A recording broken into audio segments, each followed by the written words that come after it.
ప్రభునామమునకు ఘనత కలుగునుగాక. సామెతల గ్రంథము 18వ అధ్యాయము 12వ వాక్యం మనం చదువుకుంటున్నాం. ఆపత్తు రాకమునుపు నరుని హృదయం అతిశయపడును, ఘనతకు ముందు వినయముండును. ప్రియమైనటువంటి దేవునులారా, సామెతల గ్రంథము మనం ఇంకొక మాట కూడా గమనిస్తున్నాం. పడిపోవటకు ముందు అహంకారమైన మనసు నడుచును అని కూడా సామెతల గ్రంథంలో ఉంది. కాబట్టి ప్రియమైనటువంటి దేవునులారా, నాశనమునకు ముందు గర్వం నడుచును, పడిపోవటకు ముందు అహంకారమైన మనసు నడుచును అని సామెతల గ్రంథం 16:18 మనం చూస్తున్నాం. మరి అపోస్తుల కార్యంలో ఒక రాజును మనం చూస్తున్నాం. 12వ అధ్యాయము 23లో మనం గమనించినప్పుడు, రాజైన హేరోదు మనం రాజవస్త్రములు ధరించుకొని నియమింపబడిన దినమున సింహాసనం మీద కూర్చొని ప్రసంగం ఇస్తున్నప్పుడు ప్రజలు ఏమంటారంటే, ఇది దేవుని స్వరమే కానీ మానవ స్వరం కాదు అని హేరోదుని పొగుడుతున్నట్లుగా మనం చూస్తున్నాం. అయితే హేరోదు ఏం చేయలేదంటే, దేవుని మహిమపరచనందున దేవుని కోపం ఉగ్రత అతని మీదకి వచ్చింది. వెంటనే ప్రభుదూత అతని మొత్తినందున అతను పురుగులు పడి ప్రాణం విడిచును అని చూస్తున్నాం. కీర్తన 49లో ఒక మాట మనం గమనించినప్పుడు, ఘనత వహించిన వాడు ఎవడైనానో మనుషుడు నిలువజాలని వాడు నశించు మృగమును పోలి ఉండును అని చూస్తున్నాం. కాబట్టి ప్రియమైనటువంటి దేవునులారా, ఎంతటి ఘనత మనకు కలిగినా దేవుని వల్ల కలిగింది, అది దేవుని వల్ల కలిగిందని ఎవరు కూడా మర్చిపోకూడదు.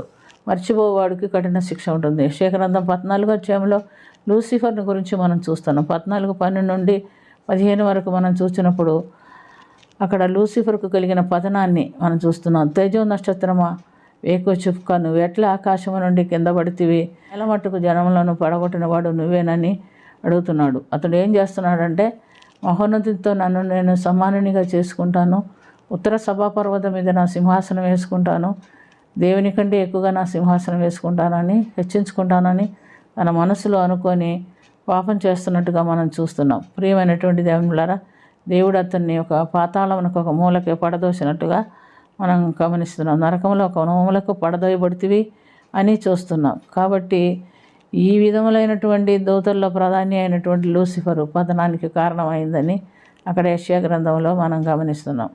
మనం కూడా దేవుని మీద గర్వించి, దేవుని కంటే అధికంగా దేవుడు మనకిచ్చినటువంటి ఆ యొక్క టాలెంట్, అది ఏదైనా, అది ప్రత్యేకమైనటువంటి శక్తి, అది ఘనత ఏదైనా మనం దాన్ని బట్టి అతిశయిస్తే మనకు కూడా లూసిఫర్ స్వభావం వస్తుందని ఎవరు కూడా అనుకోకూడదు. కాబట్టి గర్వము, అహంకారము ఎప్పటికీ మానవ హృదయంలోనికి రాకూడదు.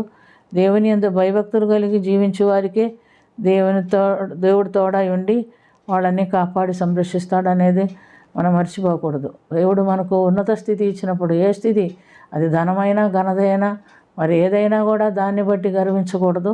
ఇదంతా కూడా ఎవరిది అనుకోవాలి? దేవునిదే అనుకోవాలి. అలా అనుకోకపోతే ధనవంతుడికి ఏమైందో మనకు తెలుసు. ధనవంతుడు ఏమన్నాడు? అయ్యా, నాకు బాగా పంటలు పండింది, అన్నిటినీ కొట్లన్నీ పగలు కొట్టించి మళ్ళీ కట్టుకున్నాను, విస్తారమైన సొమ్ము నేను దాచిపెట్టుకొని ఉన్నాను, నాకు చాలా సంవత్సరం వరకు ఏ కష్టము లేదు అని చెప్పుకొని, నా ప్రాణమా తినుము తాగుము సుఖించుమని చెప్పుకున్నాడు. అయితే దేవుడు అడుగుతున్నాడు, ఓరి మూర్ఖుడా, ఈ రాత్రి కాలమున నీ ప్రాణం అడిగితే నువ్వేం చేస్తావు అని అడుగుతున్నట్టుగా మనం చూస్తున్నాం. కాబట్టి ఏది ఇచ్చినా ఎవరిచ్చారు?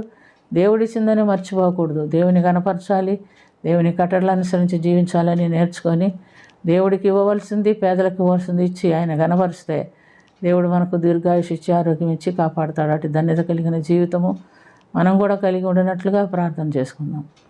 ప్రేమ కలిగిన తండ్రి, హేరోదుని ఎంతగా హెచ్చించినప్పటికీ అతను నిన్ను గణపరచకపోయినందుకు వెంటనే నువ్వు శిక్షించావు. మా జీవితాల్లో నా తండ్రి ఘనతకు ముందు నా తండ్రి నాయన వినయం ఉండాలి అని చెప్తున్నట్టుగా మనం చూస్తున్నాం.